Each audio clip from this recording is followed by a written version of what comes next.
هذا الذي من قبل بعثته منصور يا غارة الجبار في يوم ذيقان.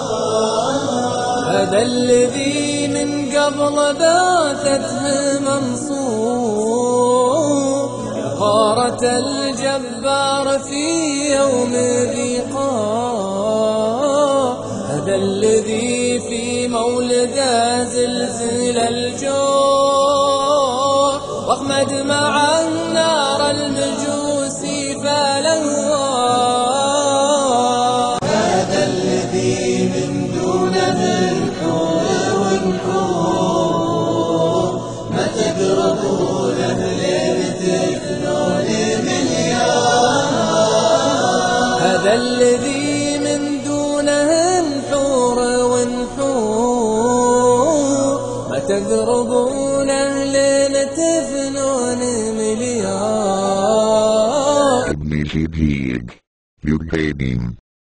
مشاهدينا الكرام، بعد فاصل قصير، رجال يبحثون عن هوية نسائية، لماذا وكيف؟ ابقوا معنا.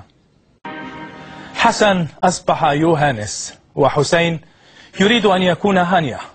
نعم، رجال يبحثون عن هوية نسائية، والمكان هو إيران الإسلامية، والفتوى خومينية.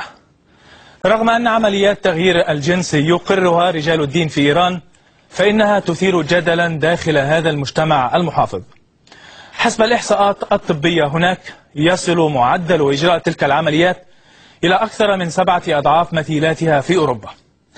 والسبب لا يكمن في الرغبة في التحول وحسب، بل أيضا بسبب الخوف من الخلط بين المثليين جنسيا وبين المتحولين جنسيا. فعقوبة الشذوذ الجنسي في إيران تصل إلى الإعدام. تعالوا نتابع معا. ومن ناحية أخرى فإن إيران هي إحدى البلدان القليلة التي لا تبيح عمليات تحويل الجنس فقط، بل تساهم أيضا في دفع تكاليف تلك العمليات. لما لا؟ والملهم الأول لتلك الفتاوى كان قائد الثورة الإمام الخميني.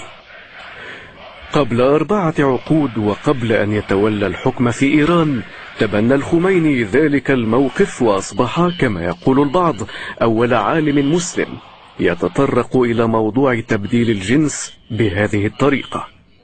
من وجهة نظر الخميني أنه إذا أراد أحدهم تغيير جنسه الحالي لأنه يشعر أنه عالق داخل جسد غير جسده، يحق له التخلص من هذا الجسد والتحول إلى جنس آخر، بالإضافة إلى الحصول أيضا على أوراق ثبوتية جديدة، وذلك لوضع حد لمأساتهم.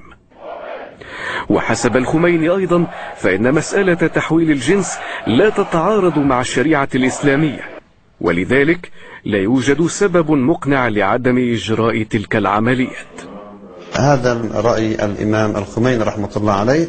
وفي الدولة الإسلامية، لأن قوانين الدولة مستمدة من الفقه الإمام الخميني رحمة الله عليه، وبعده من فقه الإمام الخميني حفظه الله تعالى، هذا الأمر سيكون لا مانع منه قانونيا، ولكن ضمن الشروط الشرعية وضمن مقررات تأخذها الدولة بعين الاعتبار.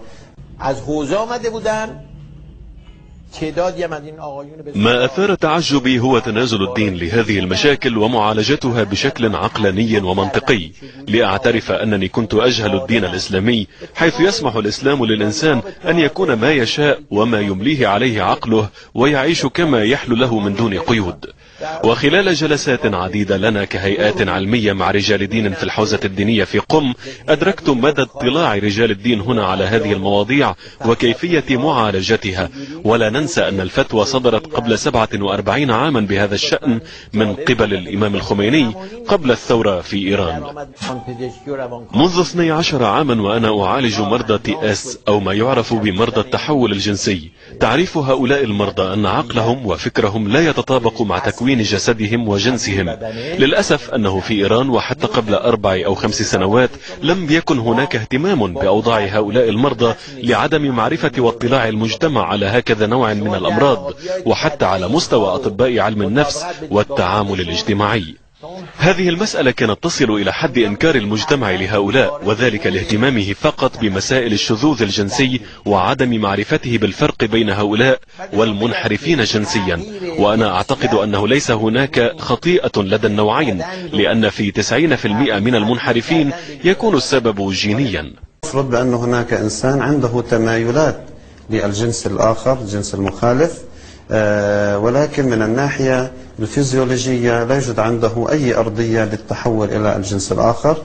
أيضا هنا في هذه الحالة من الناحية الشرعية، وهذا هو الرأي الغالب بين الفقهاء، هو أنه يجوز إجراء عملية لتغيير الجنس والانتقال إلى جنس آخر إذا كان ذلك ممكن طبيا. عملية تصل إلى $7,500 لمن يتحول من أنثى إلى ذكر، و$3,500 لمن يتحول من ذكر إلى أنثى.